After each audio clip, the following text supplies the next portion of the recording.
The British Parliament has begun the long and tortuous road to replacing European laws with its own. It has less than 18 months to rewrite thousands of pieces of legislation, and the two sides appear to be no nearer an agreement on the top issue for the UK, a trade deal with Brussels.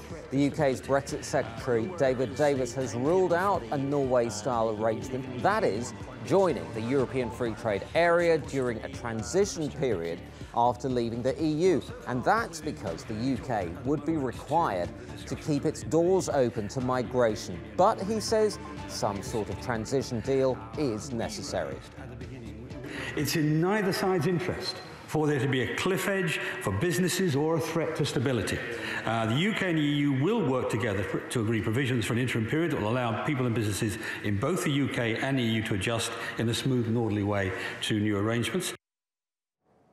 But that might be easier said than done, especially since the EU's chief negotiator, Michel Barnier, says the bloc will not bow to the UK's request.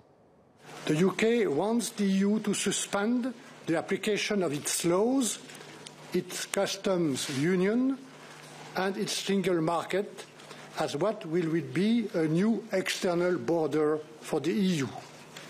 And the UK wants to use Ireland as a kind of test case for the future EU-UK customs relations. This will not happen. Sarah Morice has been following developments from the debate in London, and she joins me now. Sarah, welcome. So tell me, deep divisions there between the UK and the EU. But looking at it from investors' point of view, are they factoring in a higher probability now that the UK is going to fall out of the EU with no trade deal? Yeah, absolutely. And one of the biggest reasons, Azar, that they're doing that is because this Brexit negotiation is just taking so long. We're already 6 months into it. In March, the UK triggered Article 50. They formally put their hands up and said, we're leaving the EU. From that point on, they only had 2 years to do this Brexit negotiation. And that 2 years involves all the divorce proceedings, so dealing with the past and doing whatever they need to do to leave the EU. But it also involves what they have to do going forward, the future relationship, and in this case particularly a free trade or some sort of trade agreement. Now, as I said, we're 6 months in and there doesn't seem to be any progress whatsoever, and the EU is really playing hardball. They're saying we're not going to talk about that future, the future trade deal with you, until we've spoken about all these divorce proceedings. And they want to talk about things like the Northern Ireland and Ireland border. They want to talk about what sort of Brexit fee the UK is going to have to pay, and they also want to talk about what to do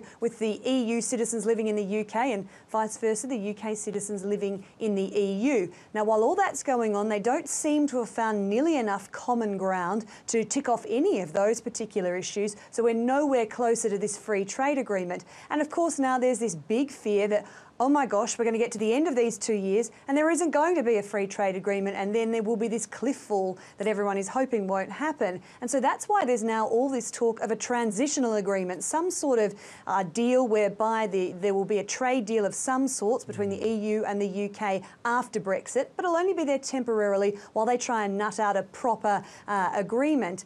But now there's a lot of fighting over what on earth will be in that transitional agreement as well. Indeed. And to make things worse, for Prime Minister Theresa May and her party, there are deep divisions within her party as well on this. Tell us a little bit more about what's going on there.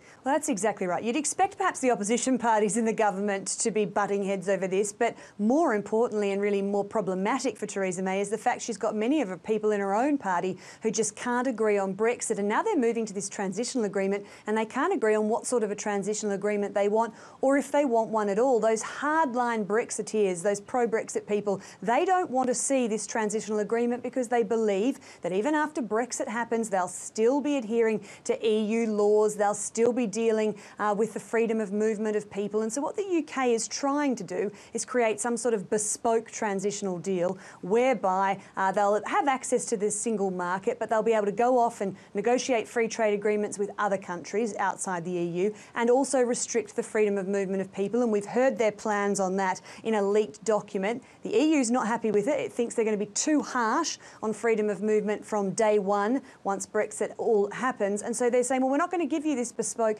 deal you want. Even worse than that, the government's been trying to get support from business lately. There's apparently a letter that Theresa May's office has written up. They've drafted it. They've sent it out to many of the big businesses here in the UK, trying to get them to sign it. And the letter says that we as the big businesses, the big banks, we support Theresa May and her going after this transitional agreement. So far, we haven't heard of anyone who's signed it. But, Aza, you can sort of see the chaos that's going on in the background here. Theresa May trying to create the look of certainty and unity, but she doesn't have it.